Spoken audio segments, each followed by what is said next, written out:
dan melakukan. Kalau berbicara tentang mendengar kita sudah cukup banyak dan cukup, bahkan lebih ketika kita mendengarkan firman. Tapi pertanyaannya, sudah sejauh mana? Sudah seberapa banyak firman Tuhan yang kita lakukan dalam hidup kita? Atau sebaliknya, kita mendengarkan firman Tuhan malah kita bersungguh-sungguh? Atau sebaliknya, semakin banyak firman Tuhan yang kita terima, kita semakin khawatir akan hidup kita. Artinya apa? Itu sama dengan perumpamaan Tuhan ketika benih yang ditabur di tanah yang berbatu-batu, semak bumi di pinggir jalan. Ketika firman ditaburkan, dicuri oleh si iblis. Kita hanya mendengar saja, tapi hati kita menolak. Tidak sedikit orang percaya berkata ketika diajak untuk melakukan firman Tuhan, lalu berkata, saya ini masih manusia, saya masih bisa sakit hati. Ketika kita diperintahkan untuk mengampuni, nggak bisa. Mengapa hal itu terjadi? Karena hati kita mengeraskan hati kepada firman Tuhan. Tapi kalau kita merenungkan pengorbanan Kristus yang sudah dihina, disiksa, disalib, difitnah, dia tidak pernah menyatakan saya benar, walaupun Kristus kebenaran kita sendiri. Pondasi yang kokoh. Batu adalah simbol keteguhan, stabilitas, dan firman yang tidak berubah. Sebagaimana firman Tuhan berkata bahwa orang yang membangun rumah di atas batu. Batu ini adalah melambangkan tentang keteguhan, tentang landasan, tentang firman Tuhan yang kuat. Dan apa yang menjadi hasilnya? Hasilnya adalah rumah tidak lumpuh saat badai datang, saat hujan, banjir, bahkan angin kencang. Karena rumah dibangun di atas batu dan memiliki fondasi yang kuat. Dan selanjutnya kita bisa melihat perumpamaan rumah di atas pasir. Tuhan memberikan pengertian bahwa orang yang membangun rumah di atas pasir adalah orang yang di ayat yang ke-25 dikatakan, kemudian turunlah hujan dan datanglah banjir, lalu angin melanda rumah itu, tapi rumah itu tidak runtuh sebab didirikan dari batu. 26. Tetapi setiap orang yang mendengar perkataanku ini dan tidak melakukannya, ia sama dengan orang yang bodoh yang mendirikan rumahnya di atas pasir. Ada dua hal yang sangat kontras yang disampaikan oleh Tuhan Yesus, pesannya kepada para pengikutnya. Yang pertama tadi sebagai orang yang bijaksana, dan yang kedua disampaikan adalah seperti orang yang bodoh. Kegagalan fondasi. Setiap orang yang mendengar perkataanku ini dan tidak melakukan. Seperti yang saya katakan tadi, kita sebagai anak-anak Tuhan, kita mendengar firman Tuhan, kita tahu firman Tuhan, bahkan kita juga membaca kebenaran firman Tuhan. Pertanyaannya bukan seberapa banyak kita tahu firman Tuhan, sudah seberapa banyak firman Tuhan yang kita dengar, sudah seberapa banyak firman Tuhan yang kita baca. Tapi saat ini firman Tuhan menyampaikan sudah seberapa banyak firman Tuhan yang kita lakukan. Karena kalau kita hanya mendengar saja, firman Tuhan berkata, setiap orang yang mendengar perkataanku ini dan tidak melakukannya, firman Tuhan katakan bahwa ia sama dengan orang yang bodoh. Perbedaan utama bukan pada mendengar, tetapi pada melakukan.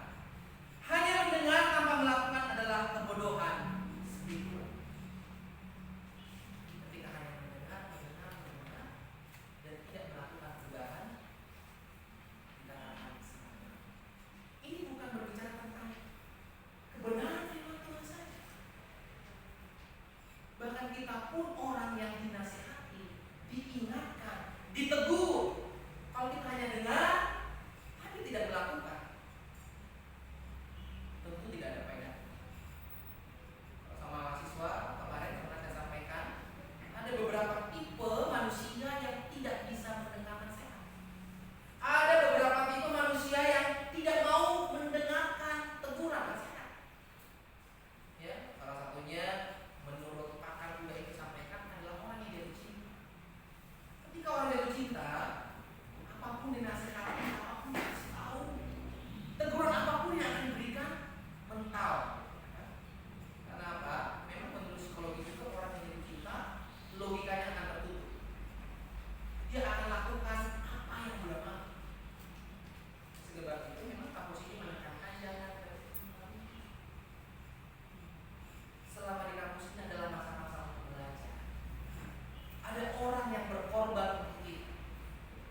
akibat kerusakannya saat badai datang. Keluntuhan total karena tidak memiliki dasar yang kuat. Tuhan sedang memberikan perumpamaan bagaimana orang membangun rumah di atas pasir. Jemaat yang dikasih Tuhan, ini hanya sebuah ilustrasi, sebuah perumpamaan yang disampaikan oleh Tuhan kepada para pengikut.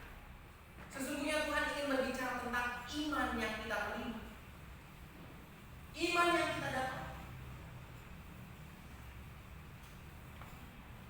Bagaimana dengan iman kita?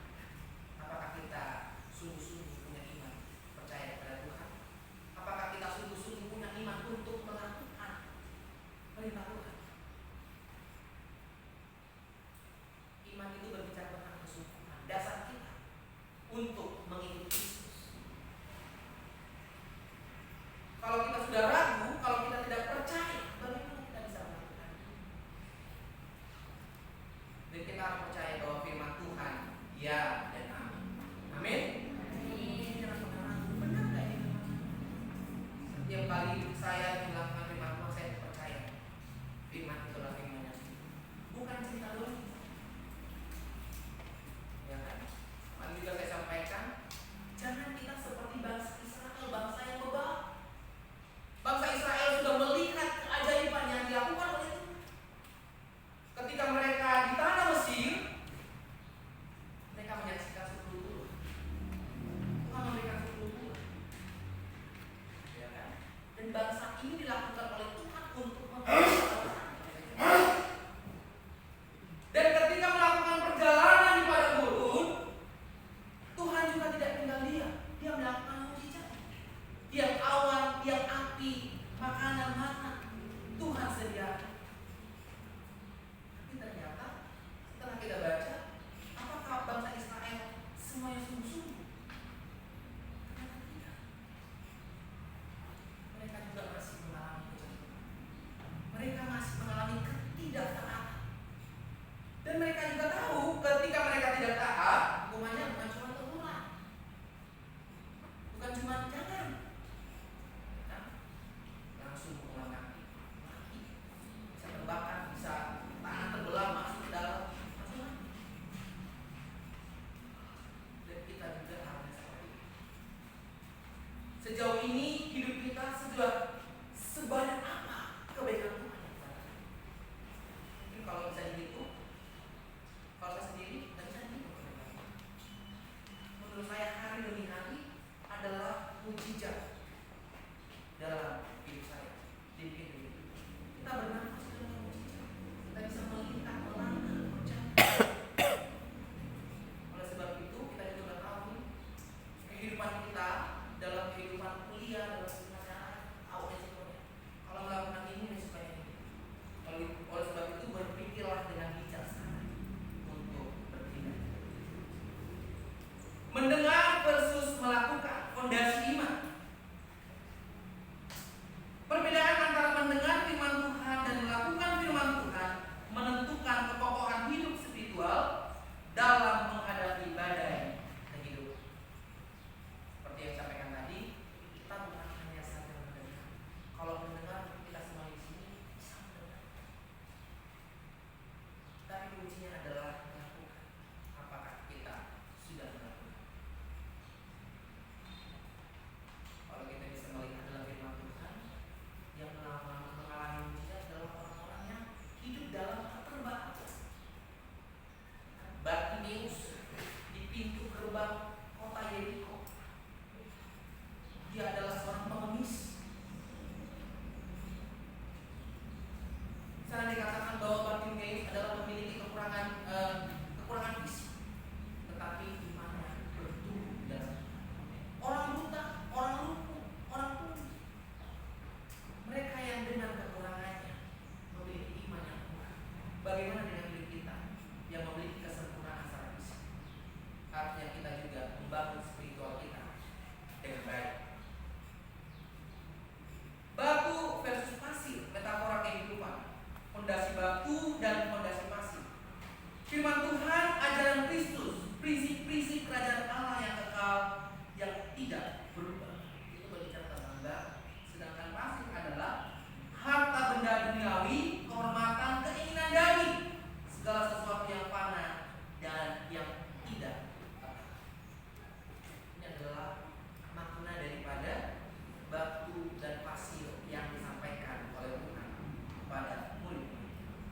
Kebijaksanaan sejati bukan hanya pengetahuan intelektual, tetapi penerapan praktis dalam kehidupan sehari-hari.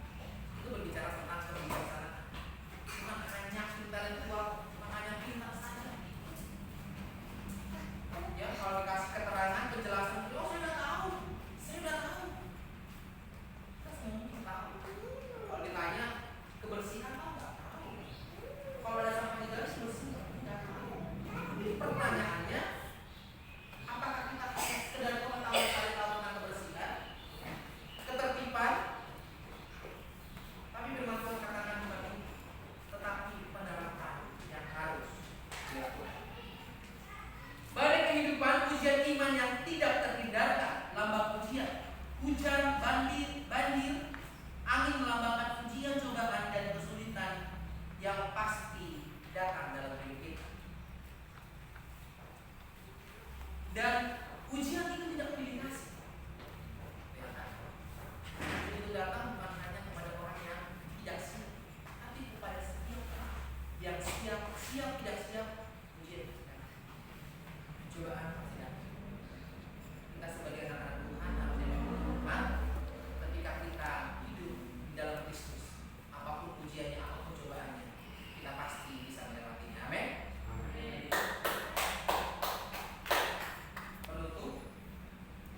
Aplikasinya adalah landasan firman Tuhan. Membangun kehidupan di atas batu harus sesuai dengan landasan firman Tuhan. Kita harus menjadi pelaku firman Tuhan. Kita harus memiliki ketaatan yang tulus dan memiliki kehidupan yang berbuah dalam Kristus. Buah itu apa? Kasih, sukacita, dan sejahtera, kesabaran. Dan itu adalah buah roh, bukan buah buah. Jadi kita tidak hanya memiliki salah satu saja, tapi itu adalah satu kesatuan yang utuh. Jadi kita nggak bisa bilang, oh saya sudah memiliki kasih, nggak punya sukacita. Oh saya memiliki kasih, sukacita dan sejahtera, tapi nggak bisa menguasai ini. Itu bukan buah roh. Buah roh adalah satu kesatuan yang utuh, bukan buah-buah roh, tapi buah roh. Kebijaksanaan versus kebodohan. Seperti yang disampaikan tadi. Next, kesimpulan panggilan untuk ketaatan setia. Yesus tidak menuntut kesempurnaan, tetapi ketaatan yang setia dalam proses pertumbuhan iman. Tuhan tidak menuntut kita menjadi orang yang sempurna, yang harus katakan benar sungguh-sungguh dari tulus. Tapi kita harus menuju kesempurnaan itu. Artinya apa? Kita harus memiliki ketaatan. Apa kita firman Tuhan harus kita lakukan. Iman aktif, iman yang hidup adalah iman yang termanifestasi dalam perbuatan nyata sehari-hari. Bukan hanya sekadar percaya, tapi bukan hanya percaya, tapi juga harus bertindak. Iman tanpa perbuatan, pada hakikatnya adalah iman teguh menghadapi badai. Bangunlah rumah kehidupan, karena firman Tuhan berkata adalah menghadapi segala sesuatu bersama dengan firman Tuhan. Kiranya firman Tuhan hari ini dapat memberkati kita,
Kami percaya dan bersyukur dalam nama Tuhan Yesus Kristus. Haleluya. Amin. Kita masih tetap berdoa. Kita berdoa untuk Lembaga Santosa Asih dan Penjualan. Bapa yang baik, kami berdoa untuk pembangunan gereja Santosa Asih di seluruh Indonesia dengan 100 gereja tahun 2033 dan 1000 pastoral pada tahun 2025. Bapa yang baik, kami juga berdoa untuk pembangunan kaum terpadu sebanyak 33 kampus di berbagai tempat di Indonesia, yaitu Sumatera, Kalimantan, Sulawesi, dan Papua, serta pulau-pulau lainnya. Juga kaum terpadu dan sekolah minggu profesional di Jalan Condet Raya nomor 17. Bapa yang baik, kami juga berdoa untuk berdirinya Universitas Santosa Asih dengan 6 fakultas, yaitu Fakultas Teologi, Fakultas Hukum, Fakultas Kesehatan, Fakultas Teknologi, Fakultas Olahraga, Fakultas Ekonomi dan Koperasi, Doing Business in Basket. Bapak yang baik, kami juga berdoa untuk komunitas Injil Santosa Asih, kiranya Tuhan memberikan pengetahuan dan kesungguhan hati kepada mahasiswa-mahasiswi untuk menyampaikan kabar baik kepada keluarga, saudara-saudari, sahabat, teman, dan orang lain, hingga komunitas ini menjadi gereja jalanan Indonesia. Bapak yang baik, kami juga berdoa untuk menggerakkan Injil Santosa Asih, kiranya berkenan di hadapan Tuhan Allah dan Tuhan Esa, Tuhan Yesus Kristus. Kami juga memohon untuk pembangunan prasarana dan sarana, baik material maupun spiritual, kiranya Tuhan menolong dan memberkati. Bapak yang baik, kami juga berdoa untuk program Tim Sukses dengan M. Kiranya Tuhan membantu semua program ini, dan Tuhan juga memberkati seluruh pengurus yang sudah dibentuk untuk dapat bekerja dengan baik. Bapak yang baik, jauhkanlah kami dari kekhawatiran yang berlebihan dan gantikan dengan damai sejahtera. Ajarkan kami untuk tetap bersyukur, bahkan di tengah tantangan dan badai, karena Tuhan setia memelihara hidup kami. Kami serahkan semua pokok doa ini kiranya beroleh kasih karunia Tuhan Yesus Kristus. Haleluya.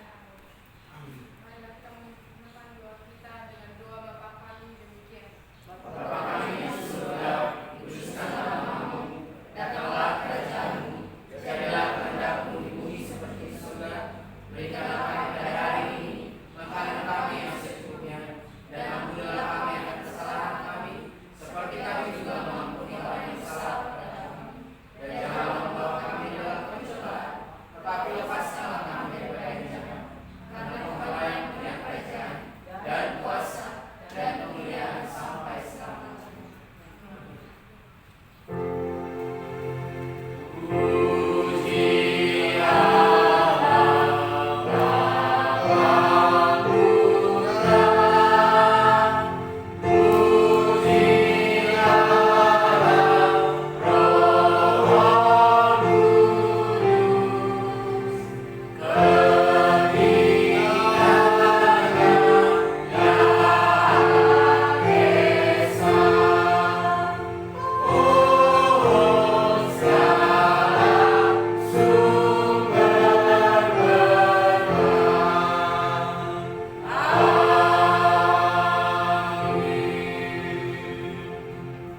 Aba Bapa yang bertahta di dalam kerajaan surga, Allah Jehovah, memberkati engkau dan melindungi engkau. Roh Tuhan, Allah Roh Kudus, Roh kebenaran, Roh penolong, Roh penghibur, menyinari engkau dengan wajahnya dan memberikan engkau anugerah dan kasih karunia yang berkelimpahan. Tuhan Yesus Kristus, Gembala Agung segala zaman, baik di bumi maupun di sorga, Tuhan Alfa dan Omega, hadapkan wajahnya kepadamu dan memberikan engkau damai sejahtera. Haleluya. Haleluya.